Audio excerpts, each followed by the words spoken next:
मजा नहीं आया, बोले जोड़ देगा जयकारा लगाए बाबा साहब भीमराव अम्बेडकर की जय।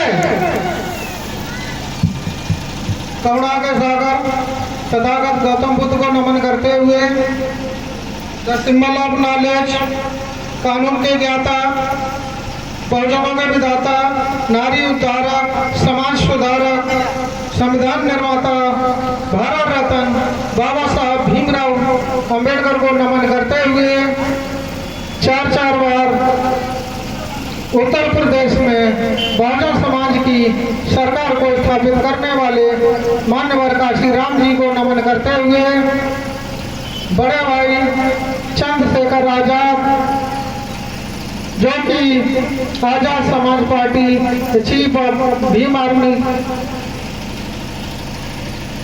उनको अपना आदर्श नेता मानते हुए और यहाँ पर उपस्थित हमारे बहुत ही दिलदार, जिगरदार और युवा दिलों की धड़कन, बहुत ही बोलने वाले महान विद्वान और महान वाणी वादक हमारे प्रभात भाई जी जिलाध्यक्ष, इनको क्रांतिकारी जय भीम। और यहाँ पर हमारे उपस्थित जिला प्रभारी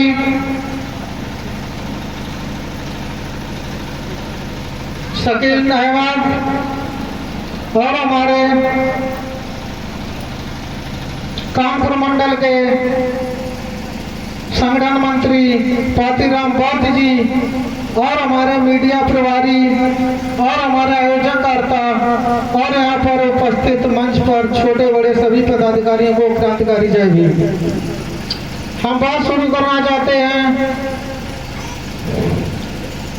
इस समय ऑल वर्ल्ड में 217 देश हैं और 217 देशों में ओनली 3 ही देश ऐसे हैं जहाँ हिंदू देवी देवता पूजे जाते हैं और बाकी मुसलमान जिनका एक ही खुदा है, एक ही भगवान है, जो कि ऑल वर्ल्ड में उनके 80 देशों में पूजे जाते हैं। और जबकि अंग्रेजों का एक ही भगवान है, गॉड ऑफ फादर, वो 85 देशों में पूजे जाते हैं।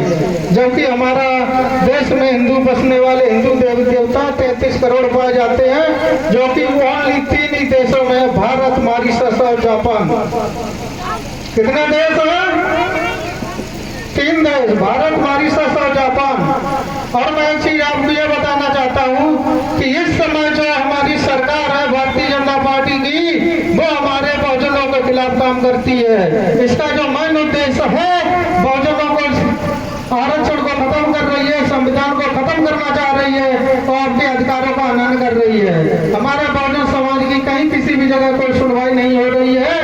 और इस समय जो सरकार का उद्देश्य है, ये सिर्फ मंदिर पर ही निर्माण देती है, मंदिर पर ही इसका फोकस है और इसका शिक्षा, नौकरी, व्यवसाय और किसी से कोई लेना देना नहीं है।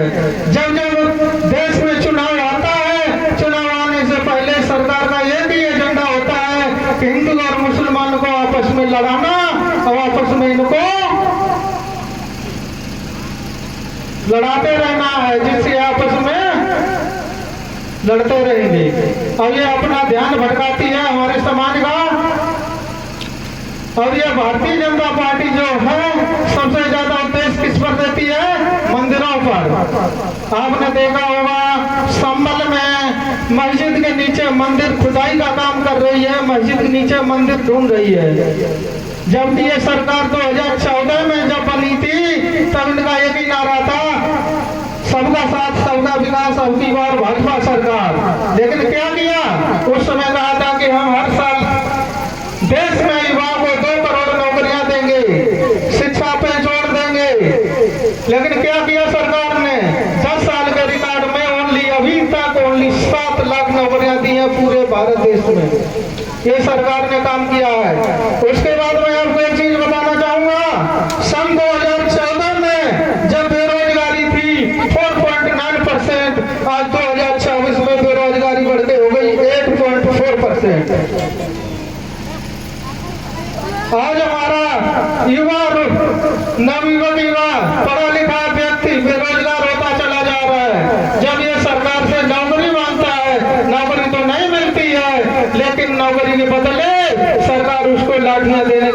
करती है। क्या यही होना चाहिए? यही सरकार का उद्देश्य है? बताएं आप लोग। और एक चीज आपको मैं बताना चाहता हूँ, इस सरकार का उद्देश्य क्या है कि हमारा जो समाज है उसको शिक्षा में आगे न बढ़ने का काम कर रही है, जिससे शिक्षा से वंचित इसको रखा जाए और हम लोग मनवादी लोग हैं, इनके ऊपर राजपाट करते चले जाएं। और इस समय सरकार ज्यादा से ज्यादा मनवादी विचारधारा की है, मंदिर में ज्यादा प्रयास कर रही है, जोर देती है। मैं सरकार से पूछना चाहता हूँ, इस समय भी आपके 33 करोड़ देवी देवता हैं।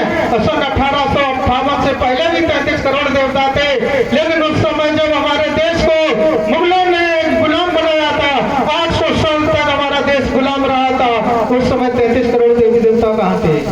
और छोड़िए 250 साल अंग्रेजों का गुलाम रहा हमारा देश, तब कि उन्हें स्वतंत्र हुआ। और उस समय जिस समय आपके गले में मटका पीछे झाड़ू बांध दिया जाता था और यहाँ तक चलने के लिए रात के 12 बजे दिन के 12 बजे समय फिक्स किया गया था, लेकिन आपको दिन में विचरण करने का समय नहीं दिया जाता था, क्योंकि अगर आप दिन में निकलेंगे आपकी परछाई इनके ऊपर पड़ जाएगी तो आप ये छूट हो जाएंगे। क्या हमारी यही स्थिति थी उस समय? तो इस समय उस समय जो हमारी कंडीशन थी, और यहाँ तक था कि आपको पानी पीने का अधिकार भी नहीं था। जो तालाबों और पोखरों में जंगली जानवर, सुअर, कुत्ता, चूहा, बिल्ली, भेड़ बकरियां पानी पीती थी, उसमें हम इंसानों को पानी पीने का अधिकार नहीं था। क्या ऐसा ही हमारे देवी देवता आपने थे? ऐसा भेदभाव क्यों किया? मैं आपको एक चीज बताना चाहता हूँ, अगर इससे आपको छुटकारा दिलाने का काम किया है तो बाबा साहब भीमराव अम्बेडकर ने किया है। किस समय?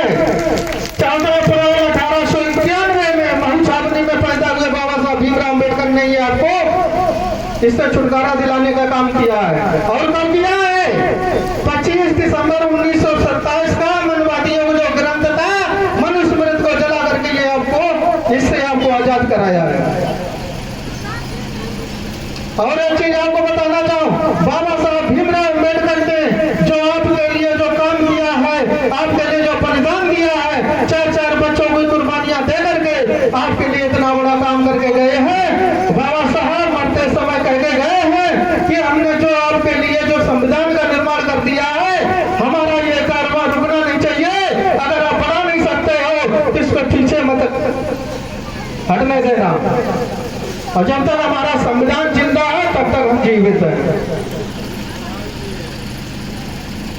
और एक चीज आपको बताना चाहते हैं, इस समय जो है सरकार का एक ही उद्देश्य है कि शिक्षा में जोर नहीं दे रही है। हमारा समाज जो है पिछड़ता चला जा रहा है, सरकार शिक्षा में जोर नहीं दे रही है। और सरकार खुद चाहती है कि आप शिक्षा से दूर रहें, और जब आप शिक्षा से दूर रहेंगे तो इन पाखंडियों में लगा हुआ मनवाद ग्रंथ को आप पढ़ नहीं पाएंगे और आप उसकी जानकारी नहीं हो पाएगी।